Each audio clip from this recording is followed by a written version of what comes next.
जितनी भी एक्टिविटी पाकिस्तान या उसकी फौज करती है वो कायराना ही होती है। उसमें एक हिम्मत नहीं है कि एक डिग्निटी से उससे कोई लड़ाई लड़े। क्या है पहलगाम में इनोसेंट सिविलियंस को मारना कायराना हरकत नहीं है। वहां से खुद तो आने की हिम्मत न करना, लोगों को बरगलाकर टेररिस्ट की तरह हिंदुस्तान भेज के यहां सिविलियंस को और मिलिट्री पर हमला करना क्या है? कायराना हरकत ही तो है। एक मुझे कदम बता दो पिछले 30, 40, 50 साल में पाकिस्तान का जो उसने बहादुरी से या सम्मान से लिया हो। सारी हरकतें उसकी ऐसी है, मतलब माफ करिए, एकदम छिछोरापन की तरह लगता है। और ये जो है ये समझ नहीं पा रहे हैं पाकिस्तानी फौज की उसने जिस तरीके का भेड़ का छत्ता छुआ है।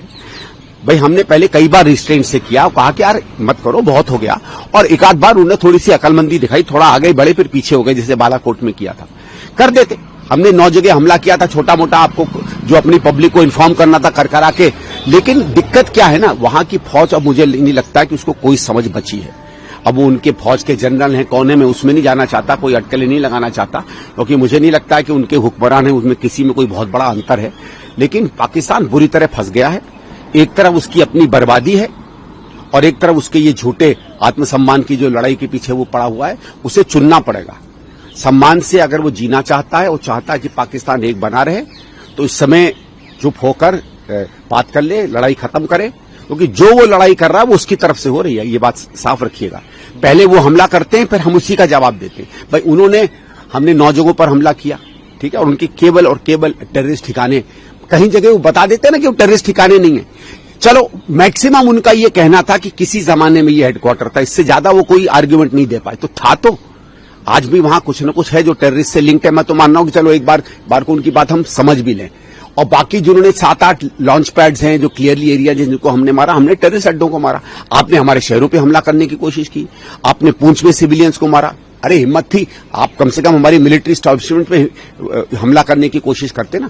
आप हमेशा वॉर को ऐसे स्तर पे ले जा रहे हैं जो कोई देश नहीं ले जा सकता था। तो आप क्या एक्सपेक्ट करेंगे?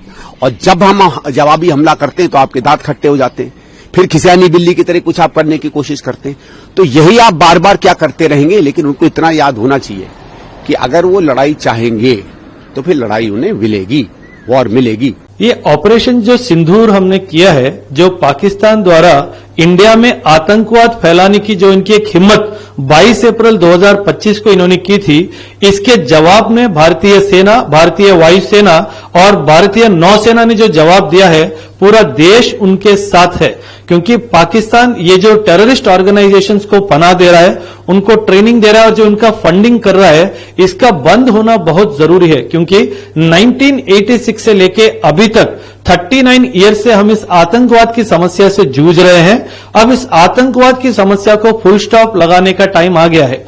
इसी के साथ क्योंकि बहुत सारे ये आतंकी संगठन के ट्रेनिंग कैंप्स और हेडक्वार्टर्स जो पाकिस्तान ऑक्यूपाइड कश्मीर में है, so it becomes very important, हम सबके लिए बहुत ही इंपॉर्टेंट हो जाता है कि हम पाकिस्तान ऑक्यूपाइड कश्मीर को दोबारा हमारे कब्जे में ले।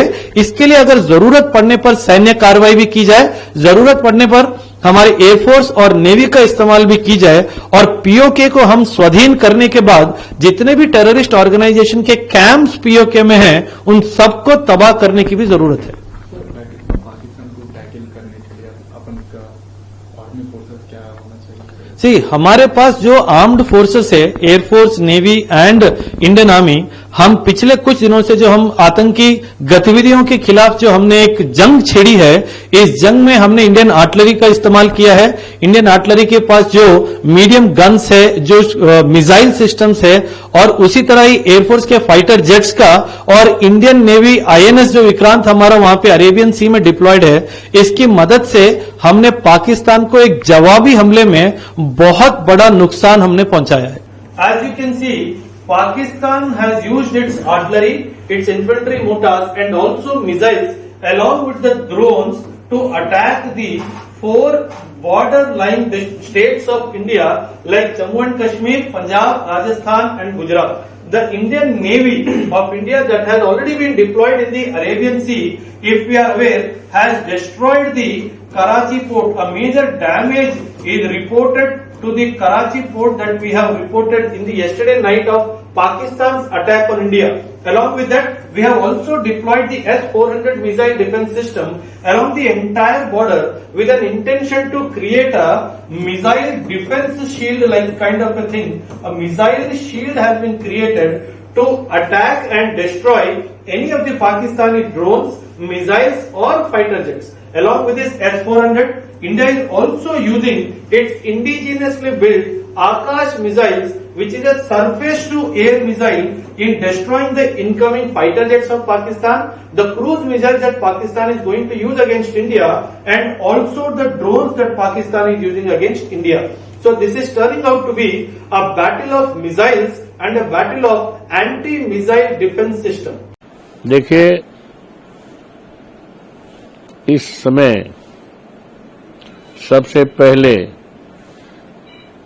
हमारे देश की जो सेना है और सेना के सभी जवानों का, जिनका एक गौरवशाली और बहादुरी से भरा इतिहास रहा है, दुनिया के लोग हमारी सेना को लोहा मानते हैं।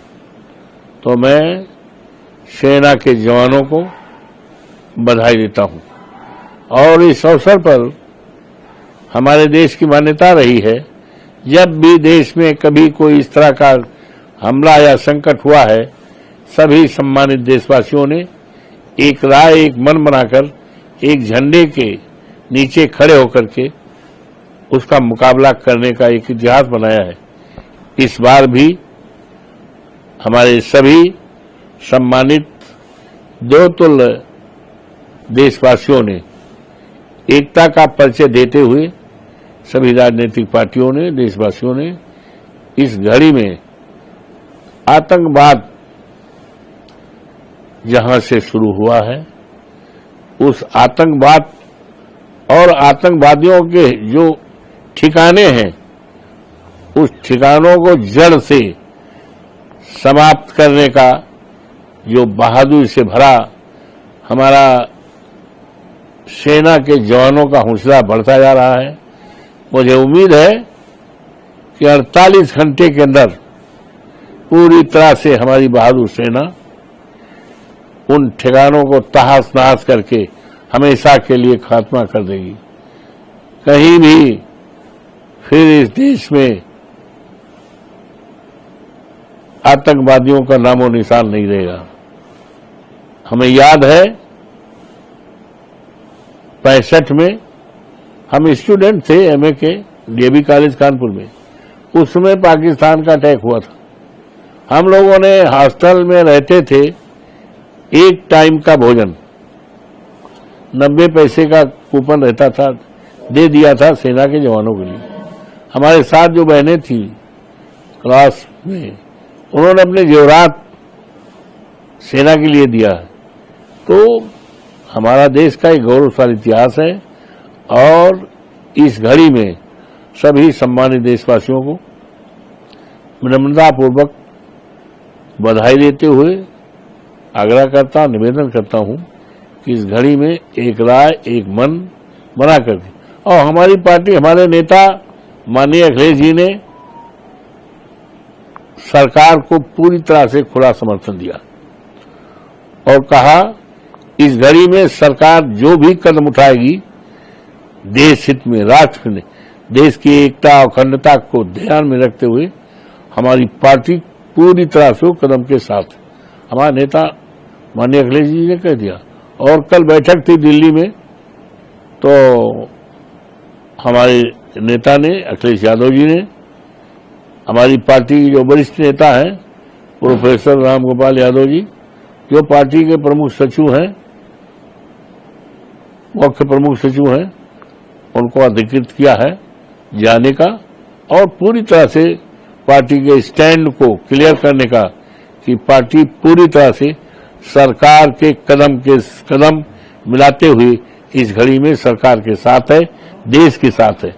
तो निश्चित तौर से हमारी सेना ने जो इतिहास है उस इतिहास को करेगी और 48 घंटे के अंदर पाकिस्तान के उन ठिकानों पर जहां से आतंकवादियों को शरण मिलती थी, ट्रेनिंग मिलती थी, उसका सफाया हमारे देश की बहादुर सेना करेगी। हमें अपनी सेना पर गर्व है, नाज है, और जिसको दुनिया के लोग लोहा मानते हैं। हम इस घड़ी पर उनको हार्दिक अभिनंदन करते हैं, स्वागत करते हैं, उनको प्रणाम करते हैं।